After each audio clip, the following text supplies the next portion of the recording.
Welcome to the Drink Tank Podcast. I'm DJ. And you are? Right now I'm Heather. Right now. But the more I drink, Lilith can come out. Lilith can come out. So we're just going to have to wait and see. Well, here we go. So today's episode is the spirit/magic episode. We're going to take a deep dive into everything it pertains, how it works, and, how it can make you feel and change your perception of the world we live in. So, cheers. Cheers to that. Tequila. Tequila. Awesome.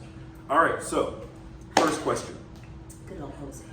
At what age did you realize that there was more to this world than what meets the eye?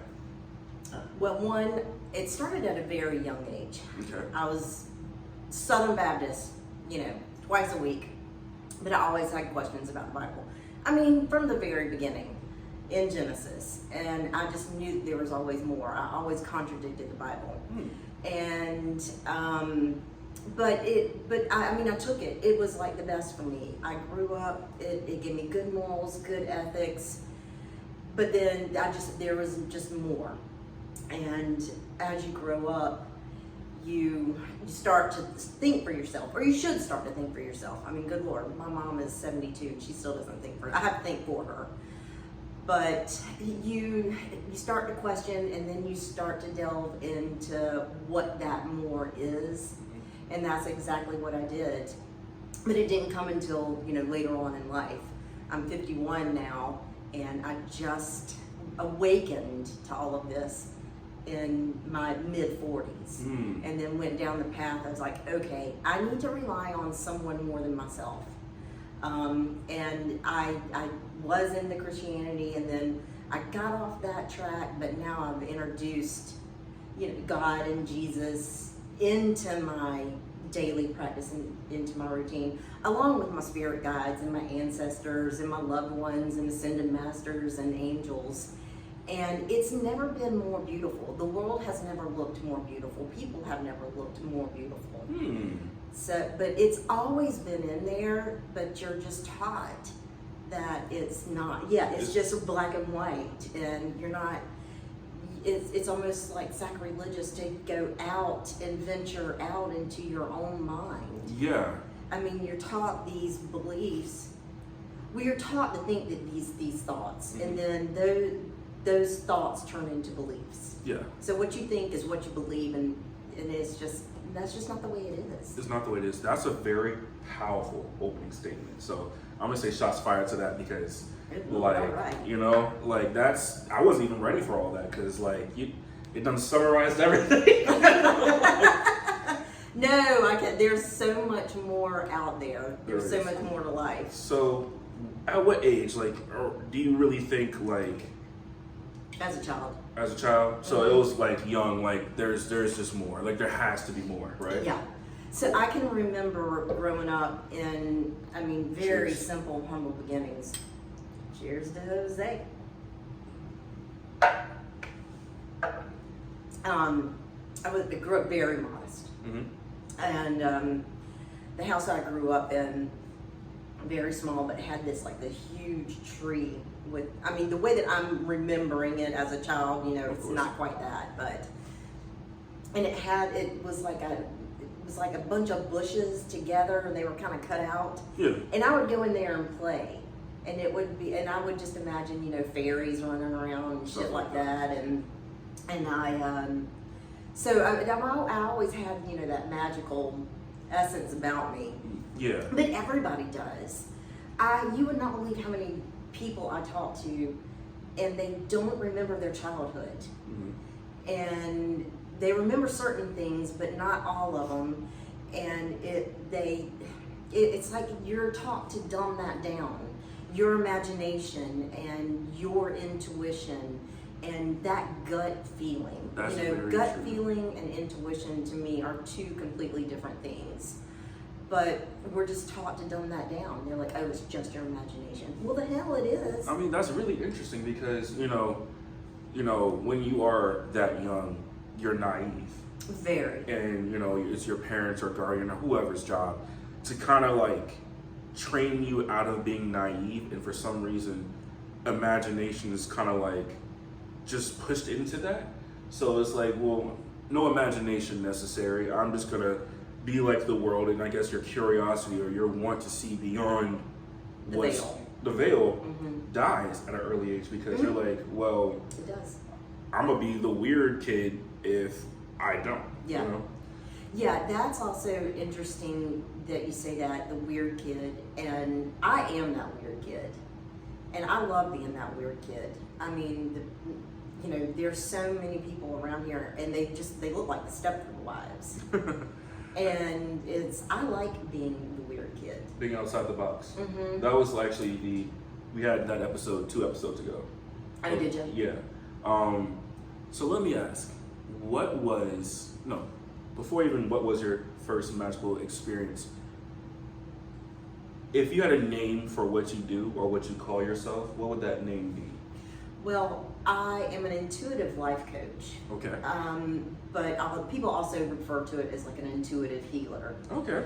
But healing someone is, well, first of all, it's the most beautiful experience that you can have. I can only But imagine. to heal someone, it's like I can only do so much.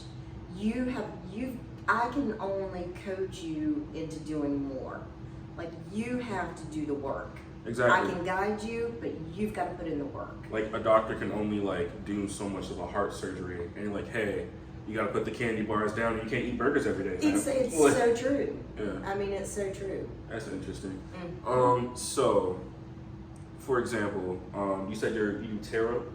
I do tarot readings, I do Akashic record readings, I do soul card readings, animal spirit readings, and I'm a Reiki master. Awesome. And a medium. In a medium. So let's dive into the Akashic records. Wonderful, wonderful topic. So let's say someone comes up to you and first of all just asks you that question. Mm-hmm. And once you tell them, how would you go about explaining what the Akashic records are? And then doing it for them. Okay. So, first of all, I'd like to state that all of those modalities that I use and that I do, they're the same thing. What is that there's a hermetic principle. Like out of the 12 or 11? Yeah, they say that there's 12, but I've only seen 7.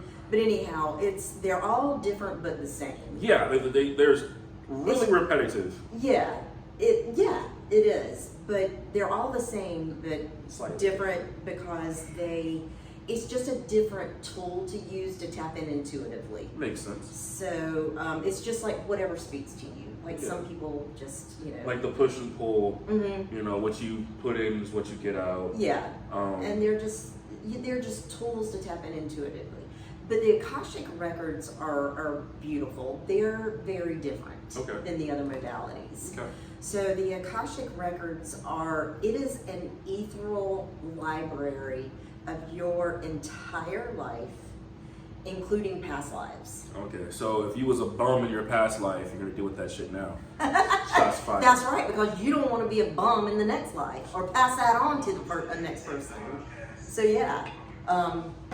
Here you go. I know, it's like, wait, don't forget about me. Not at all. I usually have people pour their own shots just due to their, because sometimes you just can't take it to the face. Well, but then again, you don't have to do the whole shot. Well, Fill it to the room. You can fill it to the room. I let everybody take their shot how they want to take their shot. All This is right. not a doctor's office. Take a shot.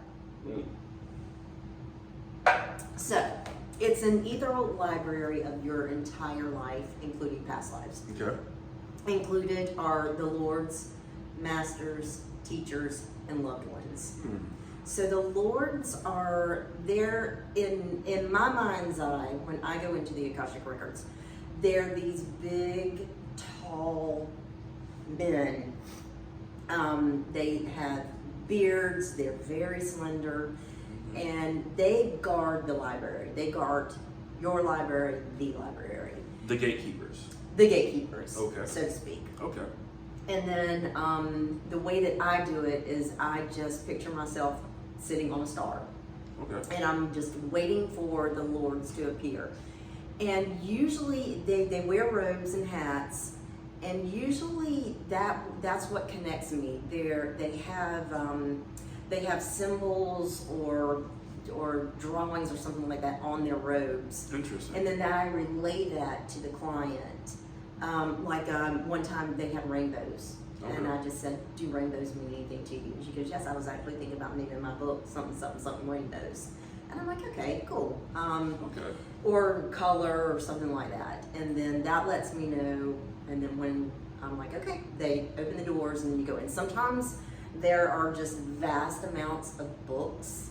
And sometimes you go in there and then there's just one book appears.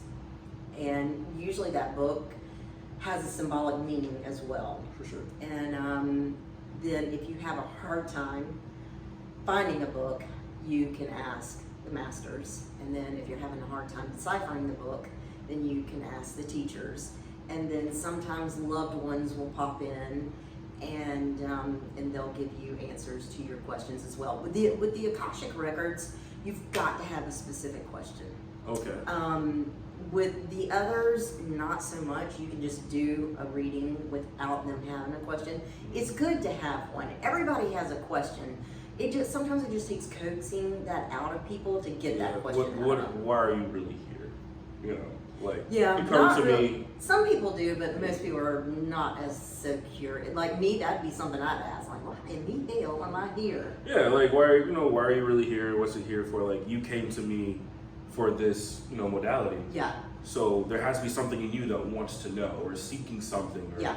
And yeah, exactly. Like I had a client who she just asked, okay, what's next? And then that led into, something along, the lines of like, okay, this has to deal with, the life as you have it now and it's not enough and you're seeking more and yada, yada, yada. Yeah. So yeah, and then it can lead down a completely different path. Of And that's course. including with tarot too.